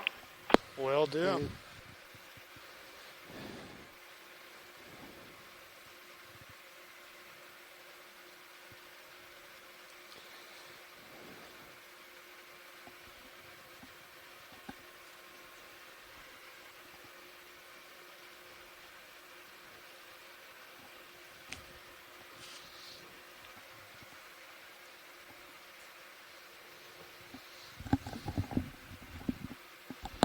Yeah, so Diva, I know you're just on the chat room here, but do you think these things are actually true nodules or whether they're just manganese encrusted talus?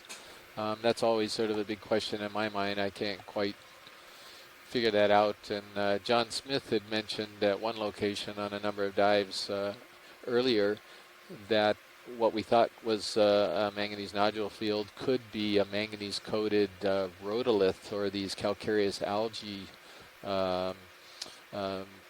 balls, if you will. It was that we were looking at rather than the true manganese nodules that people are interested in further down in the Clarion-Clipperton fracture zone for mining purposes.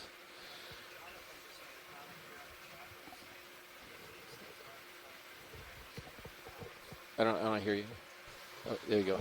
Oh, and Jonathan just made a comment here in the chat room saying that he thinks that these are in fact manganese-coated cobbles.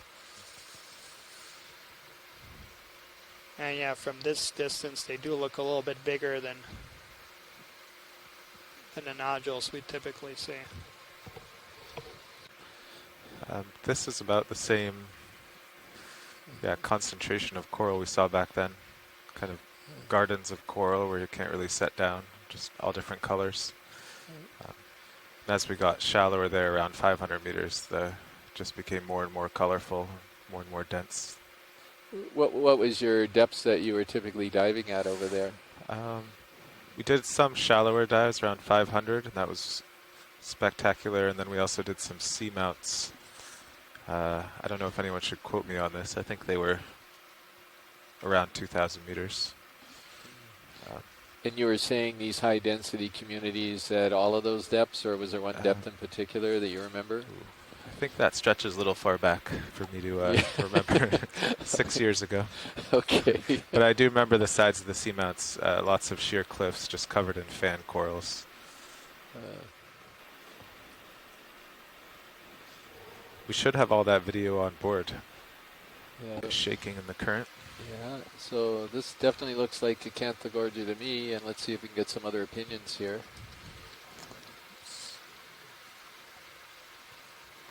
Let's pull down on my camera. Tilt down just yeah. I think I might have to tilt up. Get this one. It's all right. Tina wanted, after we imaged this, Tina saw an anemone. I'm trying to do this in auto because I can't sit down. But Tina had seen an anemone. May want to try taking your auto heading out. That she might be interested in. She even identified it to Coprolides, so we'll go take a look. I see it. Really hold your position, but leave the red autos. anemone right here at the very end of the. So do we have any accordance? I suppose you know the video's gone dead. No clue, Mary. Thank you for letting us know. We're having this is video. So we're having some rough waves out here. A couple here. requests to zoom in another corallium in this area. So I've drifted a little bit past you, so you should get happier in my view, and then try this again. More bushy yellow colonies. Well, I mean, we've got plainer ones, but yeah, let's just try this yellow one again, and then I'll move on. Sure. Great. Going for a snap. That's full zoom.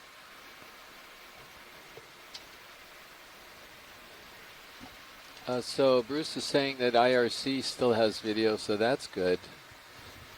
Not really sure if Mary, have you got it back yet?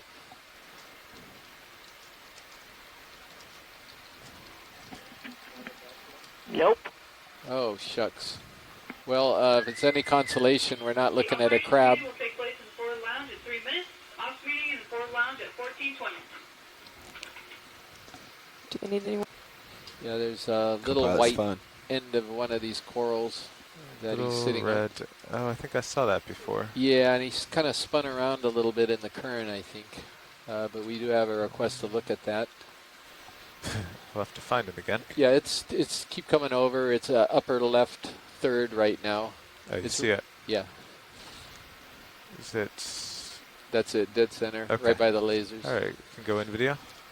Great. Oh yeah, there it is.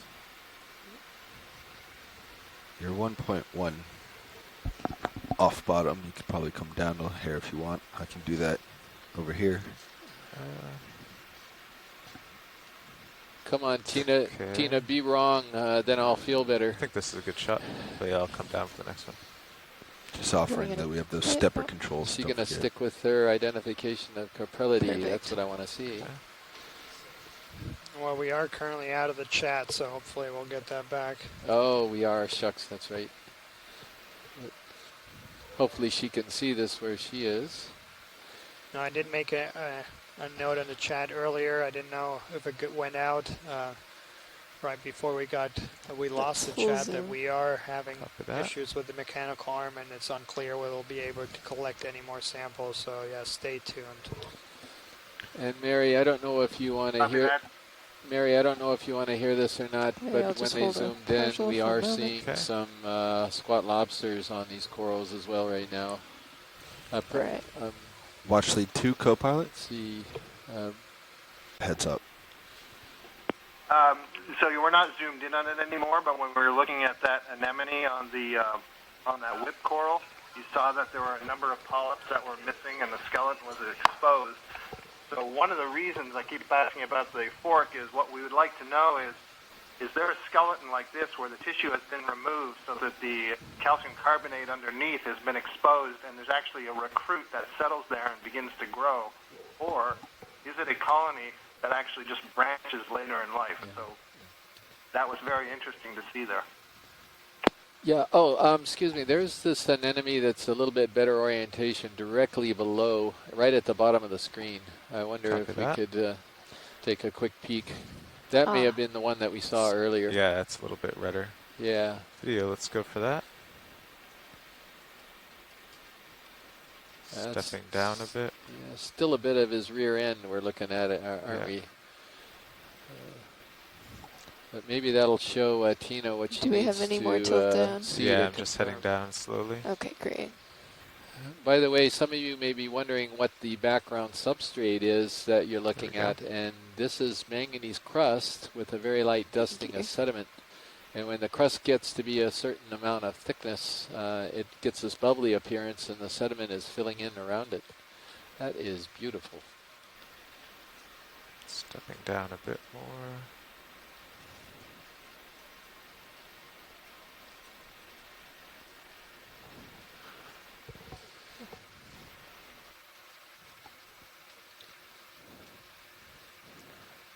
I'll go in again if we can just... Yeah, I think he's also bending over more. It's a dance. Yeah. It's almost as though the red-orange color He's is trying to hide iridescent. from us. They're just beautiful, beautiful animals. There we go. Look at that. Perfect. Almost.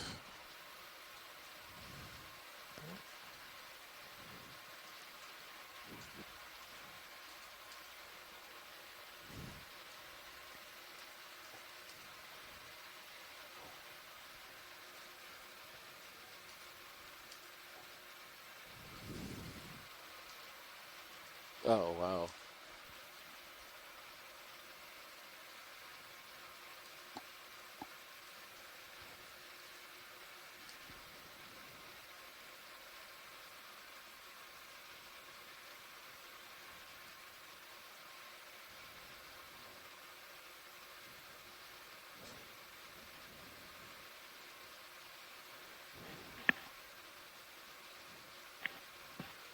So that Nice is flying indeed pilot. stunning. Barely got the 10 seconds in. Those That of was you who just gorgeous. joined us, that is an anemone, and Victory. one of our scientists here is at the Smithsonian. She's actually from Russia visiting here, named Tina Molitsova. She has come up with a possible name for that anemone, and it's Caprilida. So she's, I think that's probably a what would that be, a suborder, I think, of the anemone. And that's as far as she could go with that one. So thank you very much, Tina. Target acquired. I'm glad you're monitoring the chat room much better than I am. I'm a little bit engrossed on the screen right now. Well, there is a lot to look at, yeah. I can help you with the keyboard if you need. Yes, please. Yeah, also it's a little bit of a weird angle for me to see the chat room from where I'm seated. And so Daniel's, it's got it right in front of him. Yeah, if you just set it to 0.1. That's my excuse, and I'm sticking to it.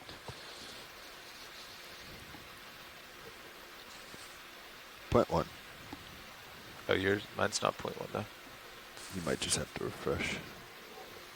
Nope. Oh.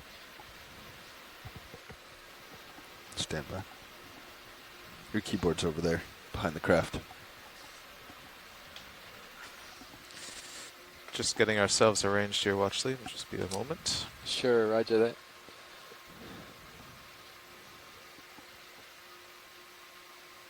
Where's my mouse? So our current depth here is 1,830 meters. We have reached the top of the ridge. And we're just trying to document some of the animals that are up here with some close-ups. And then once we're finished in one spot, we'll move a little bit further and continue up and You're heading. see if we can find Just have to new come animals. left. You're fine. So Alan Andrew has joined us. Oh, is it stepping me north? He's interested in dead sponge stocks, and I'm So now just I would put curious your auto as heading to, in before you do steps. what the interest is. I'm sure he's got a very good reason, and if he could note in the chat room. Oh, there are quite several curious. nodes. So for age longevity, Age longevity studies. Uh-huh. And yeah, this is a very interesting thing. As a lot of the organisms in the deep sea are slow growing and long lived, but many of them we don't know how long yet.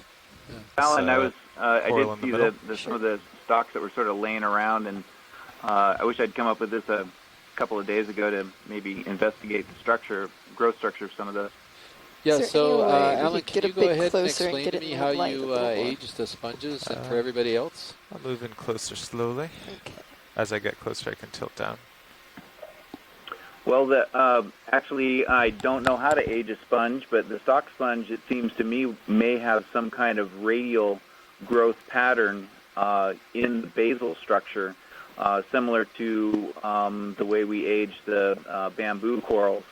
Just take a slice of the base and basically look for any kind of concentric growth structure. And, of course, initially you're making some big assumptions about what it is that you're counting and whether it's actually an annual growth pattern, but at least it's a starting point. And then, of course, I think some of you are familiar with my age validation work where I use radiochemistry to validate the band structure. Well, that's pretty interesting. I imagine on one of these dives, we see dead sponge stocks all the time, basically on every dive. And so I imagine we could certainly pick one up for you. And yeah, if you are viewing and we've got some time and we're in a good position, I'm sure we could go ahead and grab one for you.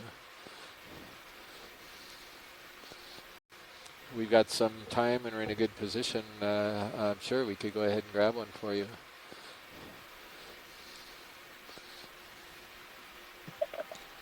That sounds like a good plan. Thanks very much. Okay, video, how's the lighting now? Much better, thank you. Great. This is full zoom. So we're still pretty far.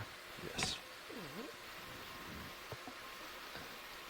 So I think one of the things that Amy's looking at here, and I'm looking at as well, are the holes in the stock here. I don't know if there's been a discussion. I've been watching the video.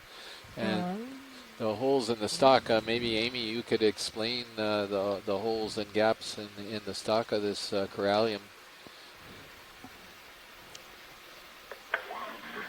I don't know for sure, but many of the coralliid species have polychaetes that live commensally, and some of them actually grow their skeletons around the polychaetes that live within them, and other of the polychaetes seem to bore into the skeleton. I'm happy. I would say this is a species in It the doesn't genus move Corallium. straight, it sideways. Yeah, and Tina had made a note about this too. She had noted the grooves right off the bat and had suggested a polychaete as perhaps being the perpetrator. And yeah, this is common in a lot of corals. And in fact, Tina wrote a very nice paper on the weather. Describing how the polychaetes can modify the skeletal structure of a lot of corals, and in those cases making it a bit more difficult to use the skeletal structures to classify different corals taxonomically. We did work on a similar yeah, that was pretty good. on Davidson Seamount a number of years ago, and it turns out that the 30-centimeter tall colony was on the order of 100, 120 years. What is the general direction we'd be moving next? We can start lining up that way. General direction would be north. Let me see.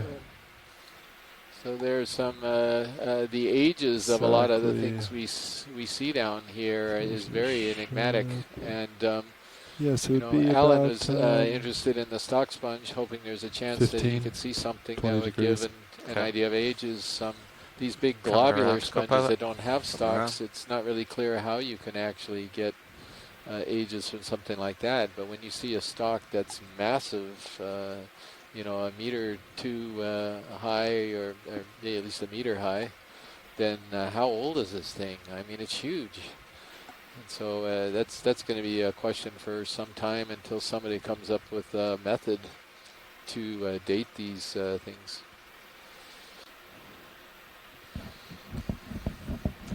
Yeah, occasionally every once in a while you can catch a particle go flying So through back your to your growth observation there, Chris.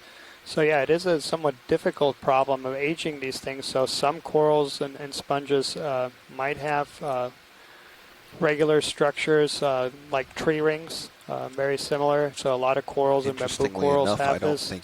By counting the number of these rings, aren't working very hard to and knowing in what kind of increments they're laid down, certainly you can not age it 50 that over way. like you are. And another thing is just marking them and then coming back after time and seeing how much they've grown.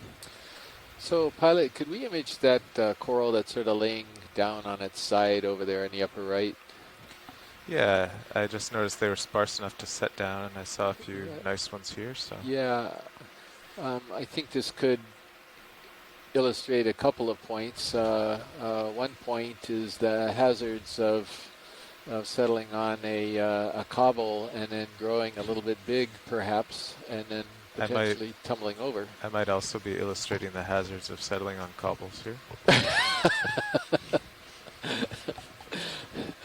For those of you who didn't hear that, the pilot also said he may himself be illustrating the hazards of settling on cobbles. So anyway, there's a possibility that the sponge actually is grown onto this cobble exactly as is at a very odd angle to the rest of them. There's a possibility that he got a little bit Chris, heavy. can I make a comment? Yes, please. Earlier, I think it was Jonathan was asking about the possibility of fragments of colonies of corals regrowing. It's just out of the pool of light, but we'll see what we can do. Yeah, it actually been setting down for it's tipped over the cobble. It's got too heavy and tipped over, but you can see it's continuing to regrow and reorient itself. And I suspect if we came back in a few decades, we might see another fan sticking upward. And that's a good example, I think, of how, if a fragment becomes lodged, it can reorient itself because of the form of asexual colonial growth. Yeah, that's a very good point. And it's possible also, Paragorgia do have curved branches anyway, but do you think perhaps this curve right on the end may be a response to the fact that it's fallen over a bit? Going to come a little wider video? Sure. Talking No, about that's the curve exactly of what the I whole think. thing. We've seen things like this before where it's been an even more dramatic alteration from the original growth form. Yeah. So I also know that... Excuse me, just to your right is a really interesting crab. Your video's back, Mary. Okay, we definitely Full gonna live video. we're gonna get that crab since you're finally back. You're talking on the one on the Chrysler Gorge? Let me hop a little closer. Yeah, I think that's the one.